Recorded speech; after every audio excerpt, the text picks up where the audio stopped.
여러분, 지난 한 주간 동안도 얼마나 수고들이 많으셨습니까? 주 예수 그리스도의 은혜와 평강이 승리케 하신 하나님의 놀라우신 역사가 여러분과 여러분들 가정 속에, 직장 속에, 사업장 속에 함께 하시기를 간절히 축복합니다. 여러분, 김우신 박사를 아십니까? 이 사람은 미국의 최고의 암 전문 병원 MD 앤더슨 암센터의 종신 교수요, 세계적인 핵의학 전문가요, 미국의 최고의 의사로 11번씩이나 선정된 사람인 것입니다. 이분에게 CBS 새롭게 하소서 사회자가 성공의 비결을 묻게 된 것입니다. 어쩌면 그렇게 성공할 수가 있었습니까? 성공의 비결이 무엇입니까? 그랬더니 이분이 하시는 말씀이 하나님의 은혜입니다. 하나님의 은혜입니다. 하나님의 은혜가 나를 인도하사 훈련시키시고 그 결과로 사회적 출세를 하게 되었습니다. 그 밑바탕에는 부모님의 간절한 기도가 있었습니다. 부모님의 간절한 기도. 그리고 아버지께서 늘 말씀하시기를 하나님을 잘 믿으면 어디를 가든지 무엇을 하든지 어떤 처지에 어떤 형편에 놓여 있든지 잘을 할 수가 있다라고 했습니다.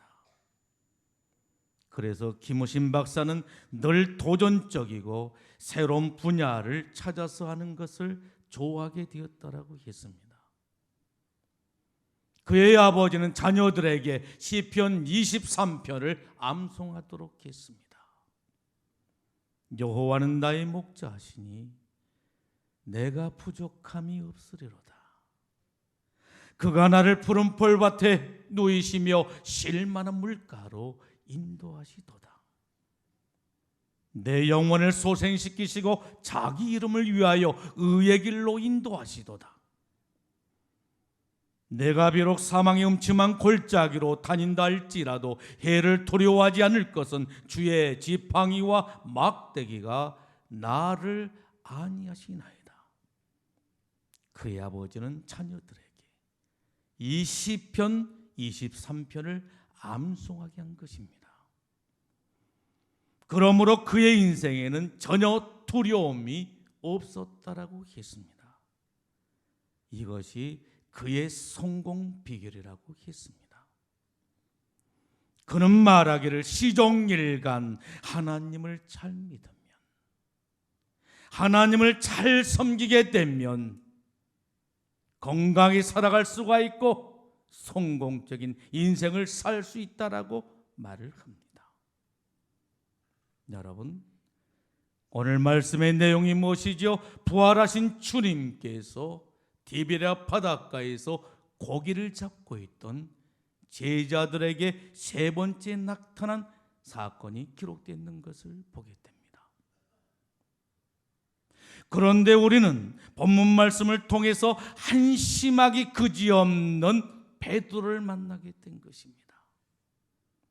베드로가 누구지요? 베드로가 누굽니까? 예수님의 제자인 것입니다. 예수님의 제자 가운데서도 수제자였다라고 하는 말씀인 것입니다. 그런데 이 베드로를 보십시오. 명세기 수제자란 사람이 예수님의 부활을 체험했으면서도 부활의 주님을 만났음에도 불구하고 무엇을 하겠다라고 말을 하고 있습니까? 고기를 잡으러 가겠다는 겁니다. 옛날처럼 고기를 잡으러 가겠다라고 나서게 된 것입니다. 얼마나 어리석고 안타까운 일입니까? 그런데 이러한 모습은 베드로만의 모습이 아니다라고 하는 말입니다. 오늘날 성도들 가운데도 이런 사람들이 허다다라고 하는 말입니다. 여러 해 동안 양육과 훈련을 받고 주님의 제자로 살겠다라고 다짐하고 결단을 했음에도 불구하고 옛 생활로 다시 돌아가 버린 그런 사람들이 허다하게 있다라고 하는 말인 것입니다. 갈라디아서 3장 3절의 말씀을 보게 됩니다. 성령으로 시작했다가 육체로 마치는 사람이 있다라고 사도 바울이 책망을 하게 되는데, 성령으로 시작했다가 육체로 마치는 사람들이 허다하다라고 하는 말씀인 것입니다. 여러분, 사도 바울은 이런 갈라디아 교인들을 향해서 뭐라고 말합니까? 어리석도다. 어리석도다.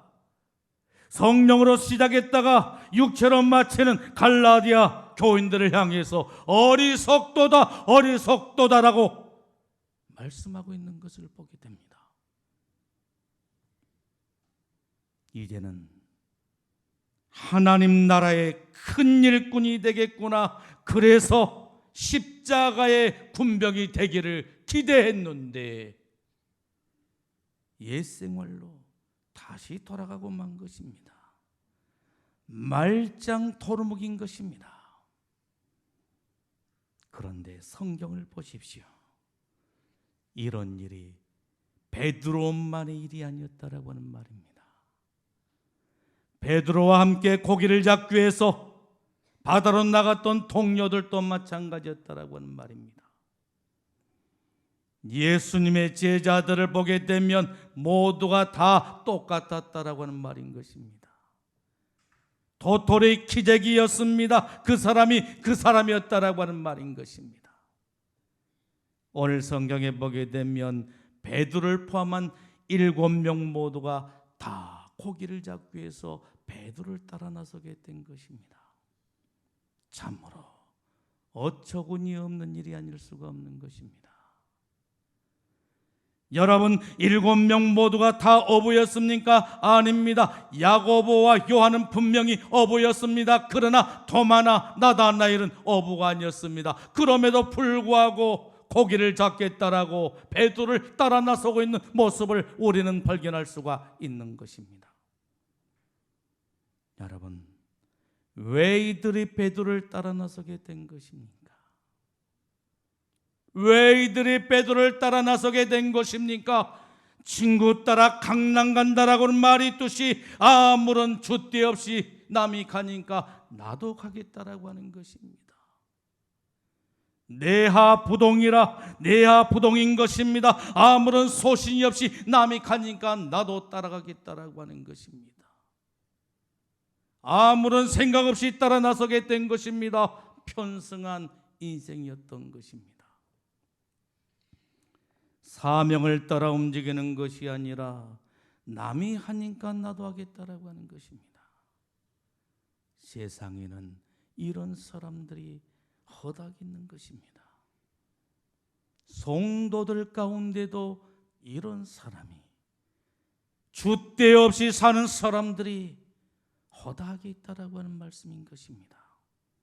참으로 어리석은 일이 아닐 수가 없는 것입니다. 여러분, 그 결과가 무엇이었습니까? 큰 낭패를 당하게 된 것입니다. 고기를 잡기 위해서 밤새껏 그물을 던졌는데 찬바람을 맞으면서 찬이슬을 맞으면서 밤이 맞도록 그물을 던졌는데 고기 한 마리를 잡지를 못한 것입니다. 큰 낭패를 당하게 된 것입니다. 베드로, 야고보, 요한, 그들은 어떤 사람들이었습니까? 전직이 어부였습니다. 고기 잡는 전문가들이었습니다. 어렸을 적부터 고기를 잡는 일로 인해서 잔뼈가 굵은 사람들이었습니다. 그런데도 고기 한 마리를 잡지를 못하게 된 것입니다. 밤새도록 그물을 던졌으나 고기 한 마리를 잡지를 못한 것입니다. 그들은 인생의 실패자들이었습니다. 그러는 가운데 새벽이 찾아오게 된 것입니다. 몸은 만신창이하되어 지칠 대로 지쳐 있었습니다. 몸은 피곤에 절여져 있었습니다. 그러는 가운데 바닷가에 웬 낯선 사람이 서 있는 것을 발견하게 된 것입니다. 그런데 그 낯선 사람이 제자들에게 말을 걸어오게 된 것입니다. 얘들아, 고기가 있느냐? 얘들아, 너에게 고기가 있느냐고 묻게 된 것입니다. 그러자 제자들은 힘이 빠진 소리로 없나이다, 없나이다. 그랬더니 그분이 하시는 말씀이 무엇이었습니까? 그물을 배 오른편에 던지라. 그리하면 잡으리라. 그물을 배 오른편에 던지라. 그리하면 잡으리라. 그래서 그물을 던졌습니다. 그런데 이게 웬일입니까? 상상할 수 없는 일이 일어나게 된 것입니다. 엄청난 고기가 잡혀서 올라오게 되는데 그물이 찢어질 정도로 들 수 없을 정도로 엄청난 고기가 잡혀서 그물에 걸려서 올라오게 된 것입니다. 오늘 말씀을 통해서 참으로 중요한 진리를 발견하게 된 것입니다. 여러분, 부활의 주님께서 어디에 찾아오셨습니까? 부활의 주님께서 어디에 찾아오신 것입니까? 피곤에 지쳐있는 제자들의 삶의 현장에 찾아오셨다라고 하는 말씀인 것입니다. 3절에 말씀합니다. 그날 밤에 아무것도 잡지 못하였더니. 제자들은 고기를 잡기 위해서 밤새도록 그물을 던졌습니다. 그런데 고기 한 마리를 잡을 수가 없었던 것입니다. 그물을 아무리 던져도 헛수고였습니다. 맨탕이었습니다. 올라온 것은 바다에 온갖 쓰레기만 올라오게 되었다라고 하는 것입니다. 바다에 쓸모없는 해초만이 그물에 걸려서 올라오게 된 것입니다. 그래서 그들의 인생은 더욱더 피곤한 인생이 되어지게 된 것입니다. 그런데 피곤에 지쳐서 한숨이 절로 나오는 그 순간에 주님께서 찾아오신 것입니다. 여러분, 우리 주님께서 우리에게 언제 찾아오시게 된 것입니까? 인생살이가 힘들고 고달플 때 우리 주님께서 우리에게 찾아오신다라고 하는 말씀인 것입니다. 삶의 의욕을 상실한 채 우울함에 빠졌을 때 우리 주님께서 찾아오시는 것입니다. 시루와 절망 속에서 삶의 용기를 잃어버리고 인생을 자꾸만 포기하고 싶을 때 그 순간에 우리 주님께서 우리에게 찾아오시는 것입니다. 어려운 일을 만났을 때, 그래서 불안해하고 힘들어서 안절부절하고 있을 때 우리 주님께서 우리에게 찾아오신 것입니다. 요한복음 6장에 보게 되면 예수님의 제자들이 바다를 항해하다가 큰 풍랑을 만나게 된 것입니다. 날은 어두웠는데, 그리고 주님도 안 계시는데 제자들이 큰 풍랑을 만나게 된 것입니다. 거센 바람과 큰 풍랑으로 해서 제자들은 어찌할 바를 몰라 했다라고 하는 것입니다. 아무리 노를 저어도 배가 앞으로 나가려고 하지를 아니하고 자꾸만 뒤로만 물러서게 된 것입니다. 그리고 파도가 치면서 그 파도가 배 안으로 들어오게 되는데 금방이라도 배가 물속으로 들어갈 것만 같은 것입니다. 그래서 제자들은 살려달라고 소리를 치는데도 그 어디에서도 반응이 전혀 없는 것입니다. 제자들은 희망을 잃어버린 채 죽음의 공포 속에서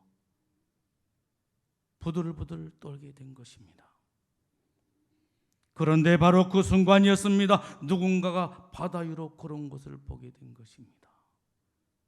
제자들은 너무너무 놀란 것입니다. 기겁을 하게 된 것입니다. 기절초풍을 하게 된 것입니다. 유령이다라고 하는 것입니다. 유령이다 하면서 뒤로 까무러치게 된 것입니다. 그런데 그분은 유령이 아니었던 것입니다. 제자들의 눈에는 유령으로 보였지만 그분은 유령이 아니라 우리 주님이셨다라고 하는 것입니다. 주님이 배로 가까이 걸어오시게 된 것입니다. 그러면서 제자들에게 말씀하십니다. 내니 두려워하지 말라. 내니 두려워하지 말라. 거친 풍랑을 만나서 세찬 바람을 만나서 어찌할 바를 몰라는 안절부절한 제자들을 향해서 내니 두려워하지 말라. 주님이 친히 찾아오셔서 두려워하지 말라라고 그들을 위로하게 된 것입니다. 그러자 제자들은 예수님을 알아보고 그들이 타고 있던 배로 기쁨으로 영접하게 되었다라고 하는 것입니다. 그러자 그 배는 목적지까지 무사히 도착하게 되었다라고 성경은 증언하고 있는 것을 보게 됩니다. 여러분, 부활의 주님께서 어디에 찾아오셨습니까? 피곤에 지쳐는 제자들의 삶의 현장에 찾아오셨다라고 하는 말씀인 것입니다. 인생의 풍랑을 만나서 안절부절하며 고통 가운데 신음하던 제자들에게 찾아오셨다라고 하는 말씀인 것입니다.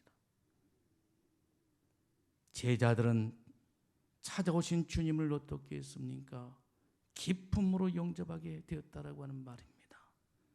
그러자 그들은 인생의 목적지에 안전하게 도착할 수가 있었습니다. 여러분, 인생이 힘들고 고달프십니까? 인생의 풍랑을 만나셨습니까? 그렇다라고 한다면 주님을 여러분들의 마음 중심에 모셔드리십시오. 여러분들의 마음의 중심에 주님을 영접하십시오. 기쁨으로 영접하십시오. 그리고 여러분들의 삶의 현장에 주님을 기쁨으로 영접해 드리십시오. 그리하게 되면 주께서 여러분들을 구원해 주시고 인생의 목적지까지 안전하게 인도해 주실 줄로 믿습니다. 그분이 우리와 함께 한다라고 한다면 그 어떤 거센 풍랑이라 할지라도 그 어떤 세찬 바람이라 할지라도 결코 문제가 되지 않는 줄로 믿습니다. 여러분, 그리고 부활의 주님께서 어디에 찾아오셨습니까? 실패의 자리였습니다. 제자들의 실패의 자리에 찾아오신 것입니다. 5절에 말씀합니다. 얘들아, 너희에게 고기가 있느냐? 여러분, 예수님의 이러한 물음은 무엇에 대한 물음이었습니까? 현재적인 상태를 묻는 물음이었습니다. 그들의 처지와 형편을 묻는 물음이었습니다. 주님은 그들의 처지와 형편을 너무도 잘 알고 계셨습니다. 밤새 그 그물을 던졌으나 고기 한 마리를 잡지 못하고 피곤에 처해 있는 그들의 모습을 너무도 잘 알고 계셨다라고 하는 말씀인 것입니다. 그럼에도 불구하고 주님께서 제자들에게 묻고 계시는 이유가 바로 무엇인 것입니까? 그들의 입술을 통해서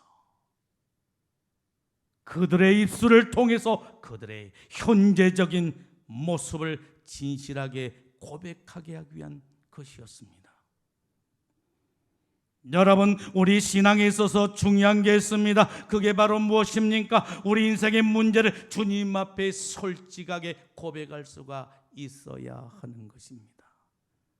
아무런 숨김이 없이 나의 자존심을 내려놓고 나의 나약함과 나의 연약함과 나의 부족함을 솔직하게 고백할 수가 있어야 하는 것입니다.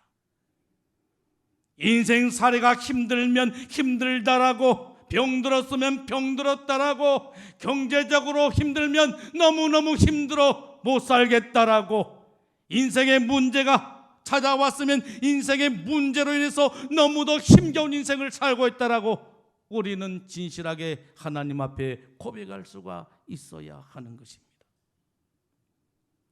숨기려 하거나 가면을 써서는 안 되는 것입니다. 자존심을 내세워도 안 되는 것입니다. 있는 그대로 솔직하게 고백할 수가 있어야 하는 것입니다. 예수님의 제자들을 보십시오. 얘들아, 너희에게 고기가 있느냐? 물었을 때 뭐라고 대답했습니까? 없나이다. 솔직하게, 진솔하게 고백한 것입니다. 오늘 우리를 또 마찬가지인 것입니다. 솔직하게, 진솔하게 주님 앞에 고백할 수가 있어야 되는 것입니다. 그리고 도움을 구할 수가 있어야 되는 것입니다. 구하는 자에게 주시마 약속하신 주님께 구해야 되는 것입니다. 구하라 주실 것이요, 찾으라 찾을 것이요, 문을 두드리라 그리하면 너에게 열릴 것이니라고 우리에게 약속의 말씀을 주신 그 약속의 말씀을 붙잡고 솔직하게 고백하며 도움을 요청할 수가 있어야 하는 것입니다. 마가복음 10장에 보게 되면 올해는 맹인 바디메오를 만나게 된 것입니다. 맹인 바디메오는 예수님께서 그의 앞을 지나간다라고 하는 소문을 듣게 되었습니다. 그리고 예수님께서 그의 앞을 지나가게 됐을 때 맹인 바디메오는 뭐라고 외쳤습니까? 다윗의 자손 예수여, 나를 불쌍히 여겨달라고 외치게 된 것입니다. 부끄럼도 개치 않았습니다. 주변 사람들이 시끄럽다라고 난리를 치는데도 거기에 개의하지를 않았습니다. 다윗의 자손 예수여, 나를 불쌍히 여기소서. 자존심 따위는 그다지 중요하지가 않았습니다. 다윗의 자손 예수여, 나를 불쌍히 여기소서. 그러자 주님께서 가시던 발걸음을 멈추게 된 것입니다. 그리고 저를 데려오라고 합니다.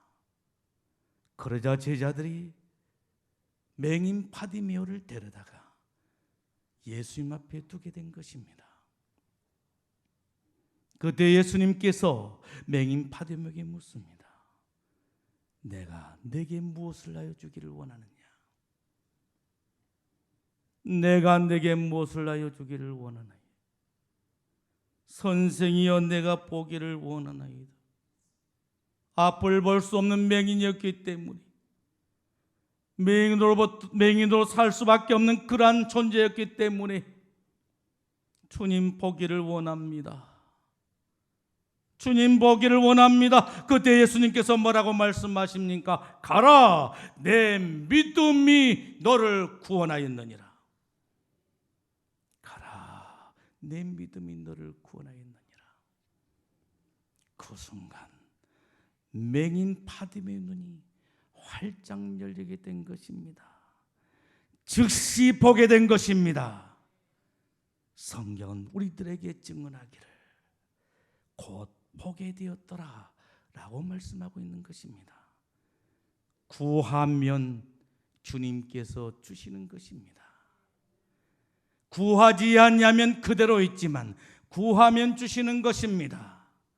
맡기면 주님께서 책임져 주시는 것입니다. 맡기지 아니하면 그대로 있지만 맡기면 책임져 주시는 것입니다. 부탁하면 주님께서 이루어 주시는 것입니다. 그러므로 주님께 구하십시오. 맡기십시오. 그리하게 되면 주님께서 여러분들의 인생을 책임져 주실 줄로 믿습니다. 주님은 역전의 명수이신 것입니다. 예수님께서는 피곤에 지쳐있는 제자들의 삶을 너무도 잘 알고 있었습니다. 그들의 실패도 알고 있었습니다. 그래서 그들의 진실한 고백을 들으신 주님께서는 그물을 배 오른편에 던지라. 그리하면 잡게 될 것이라 말씀하시게 된 것입니다. 주님께서는 그물을 배 오른편에 던지라고 말씀하십니다. 무슨 말일까요? 자존심을 내려놓아라. 여러분, 제자들은 어떤 사람이라고 했어요? 제자들은 고기 잡는 일에 풍부한 지식과 경험을 가진 사람들이라고 했습니다. 고기 잡는 전문가들이라고 했습니다. 그렇기 때문에 얼마든지 당신이 알면 얼마나 알아서 그러느냐고 따져 물을 수가 있었고, 이런 지하에 딱 잘라서 거절할 수가 있었을 것입니다. 그런데 제자들은 어떻게 했습니까? 그 자존심을 내려놓게 된 것입니다. 여러분, 주님은 이 사건을 통해서 우리들에게 무엇을 교훈하고 싶어 하셨던 것입니까? 주님 앞에 자존심을 내려놓으라. 인간의 지식도, 인간의 그 어떤 경험도 주님 앞에 다 내려놓으라 말씀하신 것입니다. 그리고 주님의 말씀에 순종하라고 하는 거예요. 믿고 순종하라고 하는 것입니다. 예수님의 제자들은 피곤에 지쳐 있었습니다. 말하는 것조차 귀찮았습니다. 그리고 지쳐서 그물을 던질 만한 힘도 없었습니다. 그럼에도 불구하고 제자들은 어떻게 했습니까? 그물을 배 오른편에 던지라고 하는 주님의 말씀에 순종하게 되었다라고 하는 말씀인 것입니다. 여러분, 그랬더니 어떤 일이 일어나게 된 것입니까? 상상할 수 없는 엄청난 일이 일어나게 된 것입니다. 얼마나 많은 고기가 잡혀 올라오는지, 그물을 들 수 없을 정도로 그물이 찢어질 정도로 엄청난 고기가 잡혀오게 된 것입니다. 주님이 함께한 곳에는 언제나 이처럼 축복의 열매가 가득하게 된 줄로 믿습니다. 주님께서는 요한복음 15장 5절 말씀을 통해서 이 시간 저와 여러분들을 향하여 말씀하고 계신 것입니다. 나는 포도나무여 너희는 가지라. 그가 내 안에 내가 그 안에 거하면 사람이 열매를 많이 맺나니 나를 떠나서 너희가 아무것도 할 수 없음이라. 나를 떠나서는 너희가 아무것도 할 수 없습니다.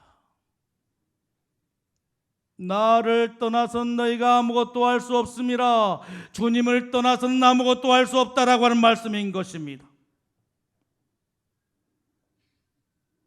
제자들은 주님이 없이도 얼마든지 할 수 있다라고 생각했습니다. 주님이 없이도 그들의 지식, 그들의 풍부한 경험을 가지고 얼마든지 고기를 수없이 잡아올 수 있다라고 생각을 했습니다.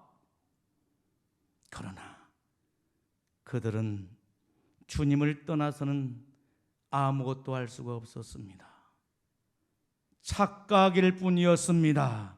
주님 없는 사모니처럼 헛될 뿐이었습니다. 가지가 포도나무를 떠나서는 아무런 열매를 맺을 수 없음 같이 성도가 주님을 떠나서는 아무것도 할 수 없다라고 하는 말씀인 것입니다. 주님을 떠나서는 아무것도 할 수 없는 것입니다. 그런데 지금도 주님이 없이는 마치 내가 그 무엇인가를 할 수 있다라고 하는 착각 속에 살아온 성도는 없습니까? 이제 주님의 음성에 귀를 기울이십시오. 너희가 나를 떠나서는 아무것도 할 수 없습니다. 여러분, 제자들의 삶에 있어서 성공과 실패의 차이는 어느 정도 차이였습니까? 배 한 폭 차이였습니다. 배를 사이에 두고 오른쪽이냐 왼쪽이냐의 차이였습니다. 그 작은 차이가 엄청난 결과를 가져오게 된 것입니다. 여러분, 세상은 열심히 뛴다고 되어진 것이 아닙니다. 하나님의 말씀에 순종해야 승리할 수가 있는 것입니다. 이것은 참으로 중요한 원리인 것입니다. 예수님은 역전의 명수이십니다.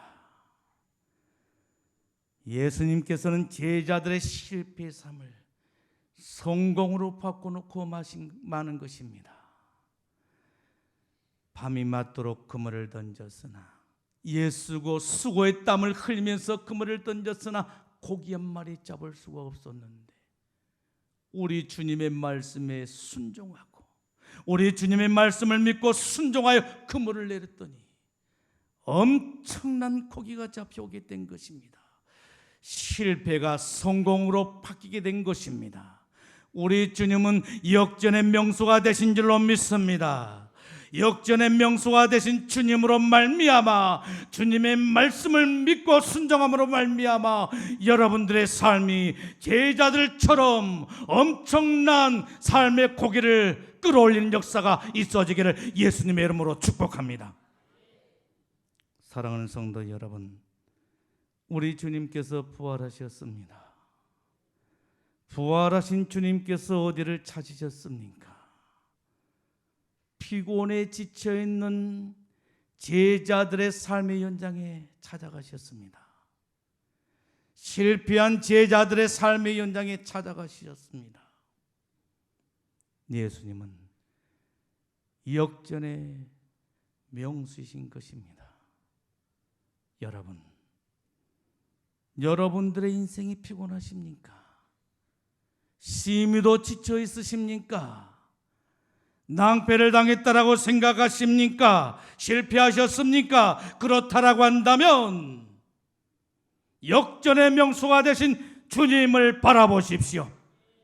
주님을 의지하십시오. 주님을 붙잡으십시오. 그리고 역전의 명수가 되신 그 주님을 여러분들의 마음 중심에 기쁨으로 영접하십시오. 여러분들의 삶의 현장에 그분을 모십시오. 그래야 하게 되면 실패가 성공으로 바뀌어지는 놀라운 축복의 역사가 여러분들에게 일어나게 될 줄로 믿습니다. 기도하겠습니다.